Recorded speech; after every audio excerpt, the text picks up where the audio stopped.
வணக்கம், welcome to orange candy. நம்ம இன்றைக்கி பார்க்க போகிற ரெசிபி வந்து டீ கடை ஸ்பெஷல் முட்டை போண்டா. ஸோ வீட்டிலே வந்து நம்ம முட்டை போண்டா எப்படி செய்யுதுன்னு பார்க்கலாம்.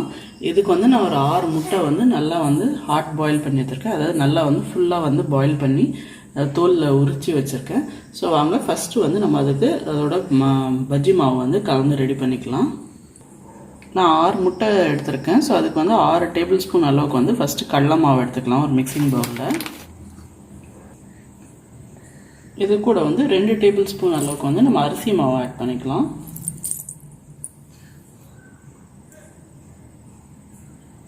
அப்புறமா வந்து 1 டேபிள் ஸ்பூன் அளவுக்கு வந்து மைதா ஆட் பண்ணிக்கலாம். மைதா வேணான்னு நினைக்கிறவங்க வந்து நீங்கள் 3 டேபிள் ஸ்பூனும் அரிசி மாவு ஆட் பண்ணிக்கோங்க. இதில் வந்து 1 டீஸ்பூன் அளவுக்கு வந்து மிளகாத்தூள் ஆட் பண்ணிக்கலாம். அப்புறம் 1/4 டீஸ்பூன் அளவுக்கு வந்து ஓமம், 1 டீஸ்பூன் அளவுக்கு வந்து மஞ்சள் தூள், மாவுக்கு தேவையான அளவுக்கு உப்பு ஆட் பண்ணிக்கோங்க. அப்புறமா ஒரு பிஞ்ச் அளவுக்கு வந்து பெருங்காயத்தூள் ஆட் பண்ணிக்கலாம் நம்ம. இப்போ இதில் வந்து கொஞ்சம் கொஞ்சமாக தண்ணி ஆட் பண்ணி நல்லா கெட்டியாக வந்து கரைச்சிக்கோங்க. ரெகுலர் பஜ்ஜி மாவோட வந்து இது நல்லா கெட்டியாக கரைச்சிக்கோங்க.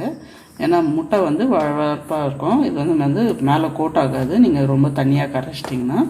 ஸோ வந்து நல்லா கொஞ்சம் கொஞ்சமாக தண்ணி ஆட் பண்ணி கெட்டியாக கரைச்சிக்கோங்க மாவை.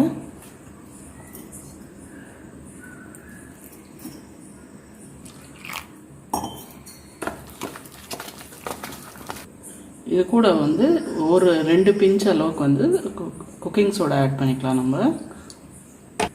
இப்போ பாருங்கள், நம்ம பஜ்ஜி மாவு வந்து நல்லா ரெடி ஆகிடுச்சு திக்காக. இப்போ வாங்க நம்ம முட்டையை ரெடி பண்ணிக்கலாம். நீங்கள் முட்டையை வந்து போண்டாவுக்கு வந்து முழுசாகவும் போடலாம், இல்லைனா பாதியாகவும் கட் பண்ணி போடலாம். ஸோ நான் ஒரு முட்டை வந்து முழுசாக போட்டு காமிக்கிறேன், மீதியெல்லாம் நான் வந்து பாதியாக கட் பண்ணி எடுக்கிறேன். ஸோ எது முழுசாக போடுறீங்களோ அந்த முட்டையை வந்து எடுத்து ஒரு ஃபோர்க்கால வந்து குத்தி அங்கங்கே வந்து ரேண்டமாக வந்து ஓட்டை போட்டுக்குங்க. இல்லைன்னா முழுசாக போட்டிங்கன்னா எண்ணெயில் போட்டோன்னா அது வந்து வெடித்து நம்ம முகத்தில் வந்து தெரிச்சிடும். ஸோ இல்லைன்னா கத்தி வச்சு கூட நீங்கள் ஒரு 4-5 இடத்துல வந்து வெட்டு போட்டுட்டு கூட நீங்கள் யூஸ் பண்ணிக்கலாம். மீதி முட்டையெல்லாம் வந்து நான் பாதியாக வந்து கட் பண்ணிக்க போகிறேன். இப்போ வாங்க இது எப்படி போண்டா போடுறதுன்னு பார்க்கலாம். ஸோ போண்டா போடுறதுக்கு வந்து முட்டையை வந்து ஃபஸ்ட்டு ஃபோர்க்கால் குத்திக்குங்க. அப்போ தான் வந்து நம்ம கை வைக்காமல் வந்து மாவு கையில் படாது. அப்புறமா வந்து முட்டையில் வந்து மாவு வந்து ஈவனாக கோட் ஆகும். அது வந்து நல்லா ஒரு ஸ்பூன் வச்சு நம்ம வந்து மேலே வந்து மாவு வந்து பஜ்ஜி மாவு வந்து பரப்பி விட்டுக்கலாம்.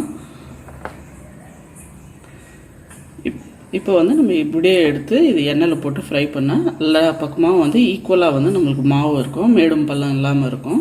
ஸோ வாங்க இது வந்து ஒரு சூடான எண்ணெயில் போட்டு நம்ம பொரித்து எடுத்துடலாம். ஃபஸ்ட்டு ஒரு ஸ்பூன் வச்சு இந்த மாதிரி தள்ளி விட்டுக்குங்க. பாருங்கள், நம்ம முட்டை வந்து சூப்பராக வந்து எண்ணெயில் இறங்கிருச்சு. இப்போ அதை வந்து மீடியம் ஃப்ளேமில் வச்சு நம்ம வந்து நல்லா வந்து வேகிற வரைக்கும் நம்ம வந்து பொரித்து எடுத்துக்கலாம். இது வந்து நம்ம நல்லா திருப்பி போட்டு எல்லா சைடும் வந்து வேகிற மாதிரி வந்து நம்ம போட்டு பொரித்து எடுத்துக்கலாம். இப்போ பாருங்கள், நம்ம முட்டை போண்டா வந்து நல்லா ஃப்ரை ஆகி ரெடி ஆகிடுச்சு. இப்போ வாங்க இப்போ பாதியாக இருக்கிற முட்டையை வந்து எப்படி போண்டா போடுறதுன்னு பார்க்கலாம். பாதியாக கட் பண்ணி வச்சுருக்க முட்டையும் வந்து இதே மாதிரி ஃபோர்க்கில் மாட்டி மாவில் துவச்சி நம்ம வந்து ஒரு ஸ்பூன் வச்சு கீழே தள்ளிக்கலாம்.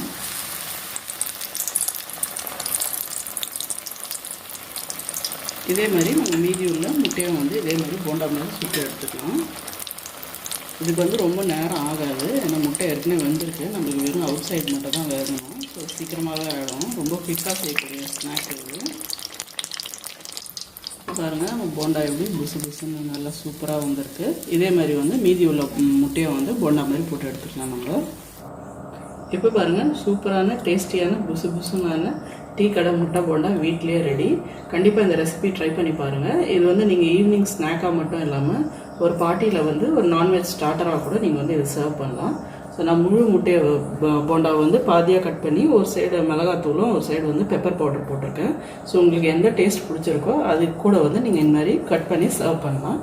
கெஸ்ட்லாம் வந்து நல்லா விரும்பி சாப்பிடுவாங்க. கண்டிப்பாக இந்த ரெசிபி ட்ரை பண்ணி பாருங்கள், உங்களுக்கும் பிடிக்கும்னு நினைக்கிறேன். ட்ரை பண்ணி பார்த்துட்டு எப்படி இருந்துச்சுன்னு வந்து கீழே கமெண்ட் செக்ஷனில் சொல்லுங்கள். அப்புறம் இந்த வீடியோ உங்களுக்கு பிடிச்சிருந்தால் லைக் பண்ணுங்கள், ஷேர் பண்ணுங்கள். அப்புறம் மறக்காமல் எங்கள் சேனல் ஆரஞ்ச் கேண்டிக்கு சப்ஸ்கிரைப் பண்ணுங்கள். நன்றி, வணக்கம்.